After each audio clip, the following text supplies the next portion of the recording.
भारत में चीनी की बढ़ती कीमतों के बीच अब सरकार ने सप्लाई बढ़ाने के लिए विदेश से चीनी मंगाने की तैयारी शुरू कर दी है।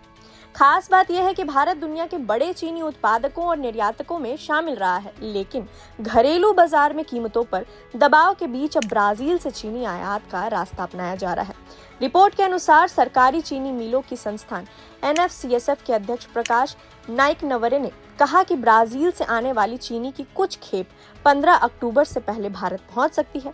हालांकि अभी आयात की कुल मात्रा स्पष्ट नहीं है। अब सवाल यह है कि आखिर भारत को चीनी आयात करने की जरूरत क्यों पड़ रही है। दरअसल देश में चीनी की कीमतों में हाल के हफ्तों में तेजी देखी गई है। केंद्रीय उपभोक्ता मामलों के मंत्रालय के मुताबिक 20 जुलाई को चीनी की औसत कीमत करीब 48.18 रुपए प्रति किलोग्राम, जो 20 अगस्त तक बढ़कर 55 रुपए 70 पैसे प्रति किलोग्राम हो गई है। सरकार ने कीमतों और उपभोक्ता पर नजर रखने के लिए कई कदम उठाए हैं। इसका असर त्योहारों के मौसम में और ज्यादा दिखाई दे सकता है। आने वाले महीनों में गणेश चतुर्थी, दशहरा और दिवाली जैसे बड़े त्योहार हैं। इस दौरान मिठाइयों और दूसरे खाद्य उत्पादों में चीनी की मांग बढ़ती है। ऐसे में सरकार नहीं चाहती कि सप्लाई की कमी के कारण चीनी और महंगी हो जाए। यही वजह है कि ब्राजील को फिलहाल सबसे व्यवहारिक विकल्प माना जा रहा है। NFCSF के मुताबिक पारंपरिक सप्लायर थाईलैंड खुद चीनी की कमी से जूझ रहा है। ऐसे में ब्राजील से आयात पर जोर दिया जा रहा है। ब्राजील से भारत तक चीनी पहुंचने में करीब 40 से 45 दिन लग सकते हैं। महाराष्ट्र, कर्नाटक, तमिलनाडु, गुजरात और आंध्र प्रदेश जैसे राज्यों में शुरुआती सप्लाई पहुंचने की संभावना बताई गई है, लेकिन सरकार सिर्फ आयात पर निर्भर नहीं है।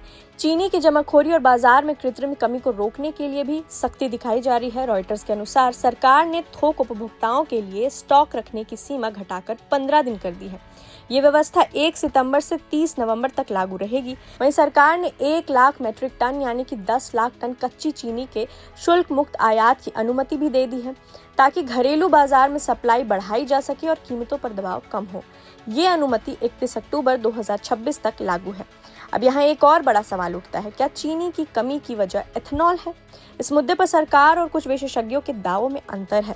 कुछ रिपोर्टों में बताया गया कि पेट्रोल में एथेनॉल ब्लेंडिंग बढ़ने के कारण गन्ने का एक हिस्सा एथेनॉल उत्पादन की तरफ जाने से चीनी की उपलब्धता प्रभावित हुई और कीमतें बढ़ी, लेकिन सरकार ने इस दावे को खारिज किया है।